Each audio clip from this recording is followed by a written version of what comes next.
Hello lovely beaders. Welcome back to my channel. The earring I am showing you today has a special story. It all started with a custom request back in 2020 for a beaded bead made to look like a raspberry. The client loved it so much that it first became a keychain. Then I made more beaded beads to make a matching bracelet.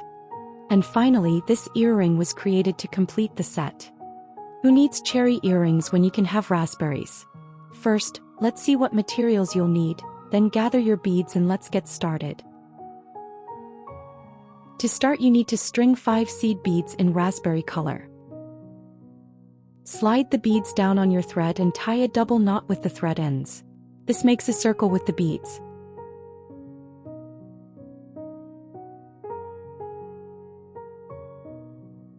Go through some beads and pull the knot into the beads to hide it. We need to close the hole in the center of our starting circle. To do this, pick up one bead and go through a bead on the opposite side of the circle. This will place the new bead right in the middle of the starting circle.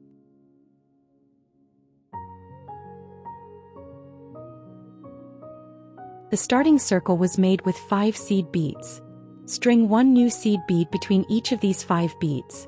We are beading the entire body of the beaded bead with the raspberry color, so use your raspberry colored seed beads for this row as well.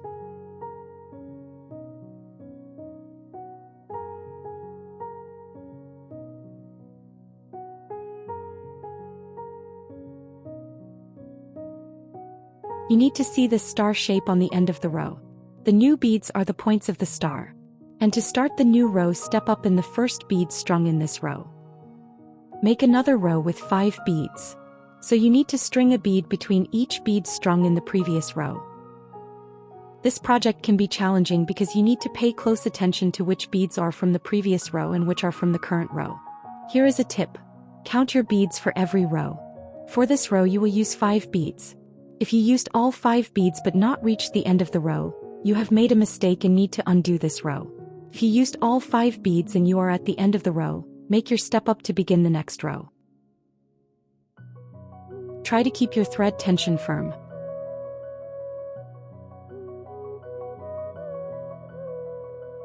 Make another row with 5 beads.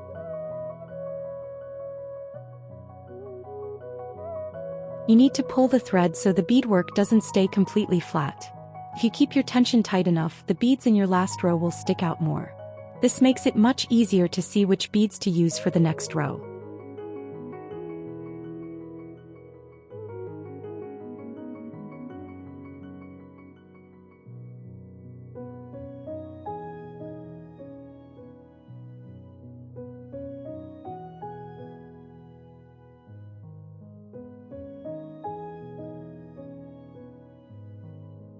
On the end of the row, step up for the next row.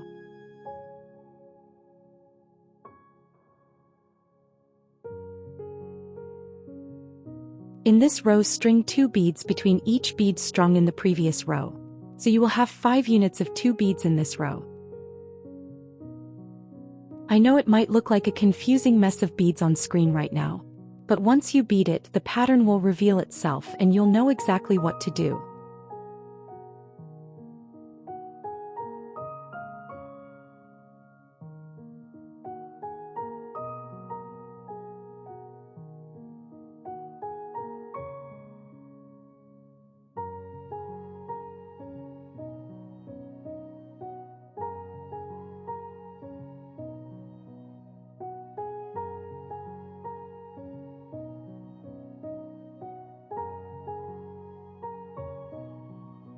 The 2 bead units you added in this row will be treated as a single unit in the next row.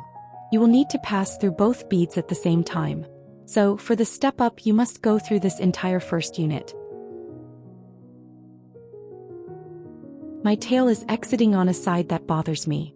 I can't use it as an anchor to hold the beadwork steady for the camera. So, I'm just going to use a needle to pull it through to the other side.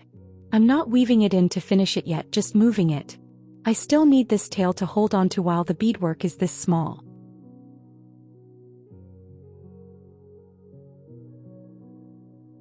In this new row, as I've already mentioned, we will use the 2 bead units as a single bead. String one seed bead between each of these units. You will add a total of 5 new beads in this row. If this is your first time making a beaded bead, you don't have to make it with just one color. Until you learn and get used to the technique, try beading each row with a different color. This will help you identify the beads and see the thread path much more easily.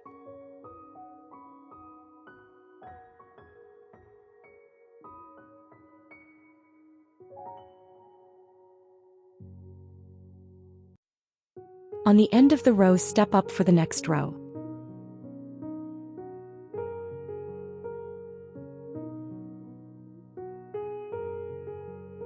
In this new row, string the 2 bead units again between the beads from the previous row. Believe me, sometimes even I get confused about which exact bead to use for the next stitch. And I've been making beaded beads for at least 15 years. This pattern isn't as simple as it looks in the pictures, is it?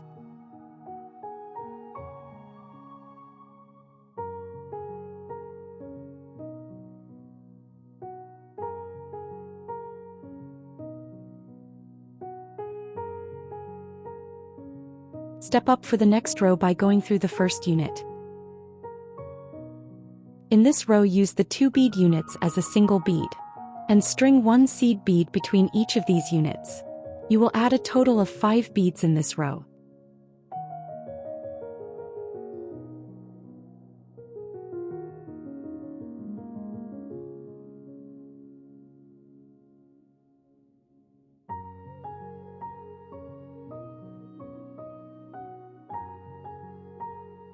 Step up for the next row.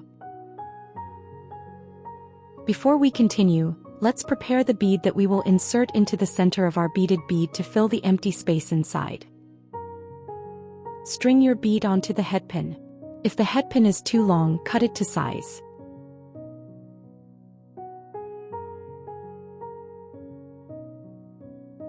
Be careful not to cut the headpin too short.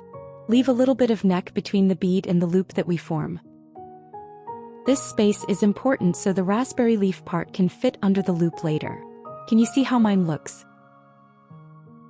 As you can see, I have about 2 to 3 millimeters of empty wire between the bead and the loop.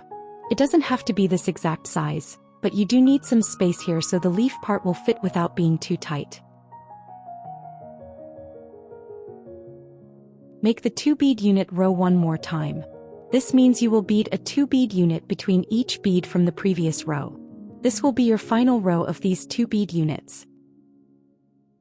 From now on, it will be a little easier to see the rows because the round bead is in place. But at the same time, we've made our job a bit harder with the loop as the thread can get caught on it.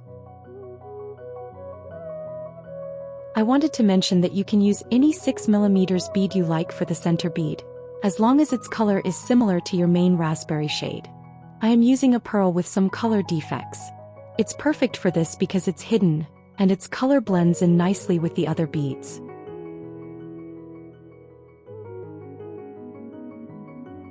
Don't forget to step up for the next row. String 1 seed bead between each of the 2 bead units. You will add a total of 5 beads in this row.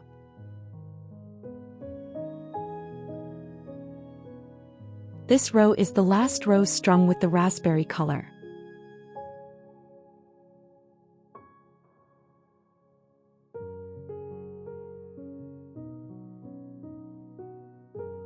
Don't forget to step up for the next row.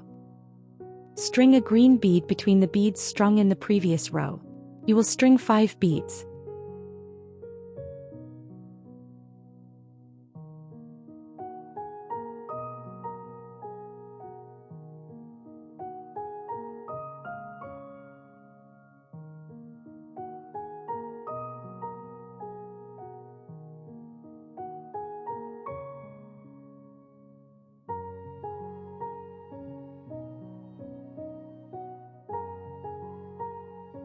Reinforce the green row by going through the green beads again.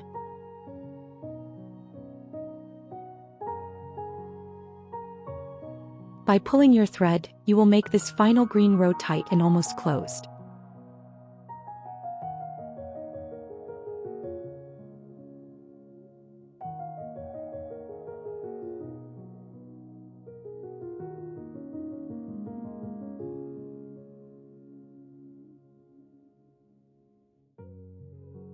And our last step is to make the leaves.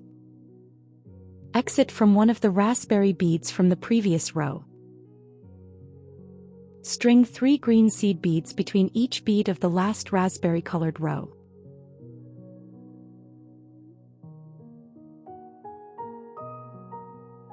If you found this video helpful, please subscribe and give it a thumbs up. Your support helps me keep creating free content. Every like, comment, and share makes a difference. Want to do more? You can check out my tutorials and jewelry. Links are in the description. Thank you so much for helping me keep this channel going.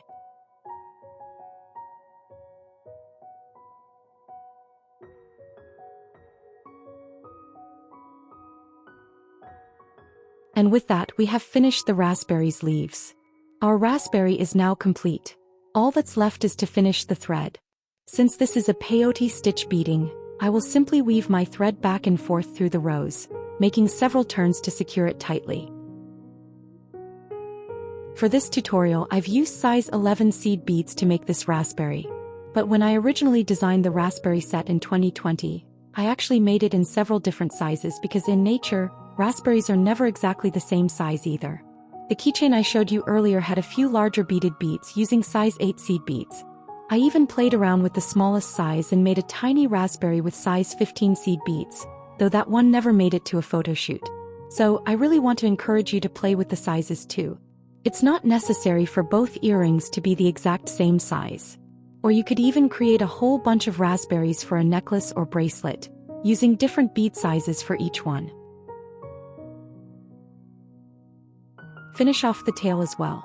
Thread it onto a needle, go through a few beads and then cut it. You don't need to go through many beads. The important thing is to lead the thread away from the knot before you cut it.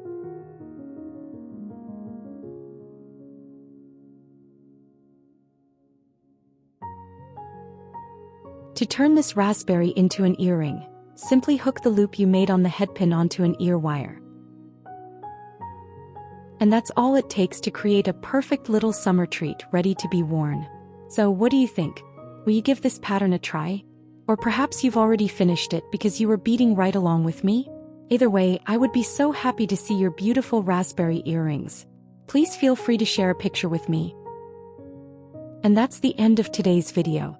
If you watched it and liked it, don't forget to subscribe if you haven't already. Thank you for spending time with me. See you next week.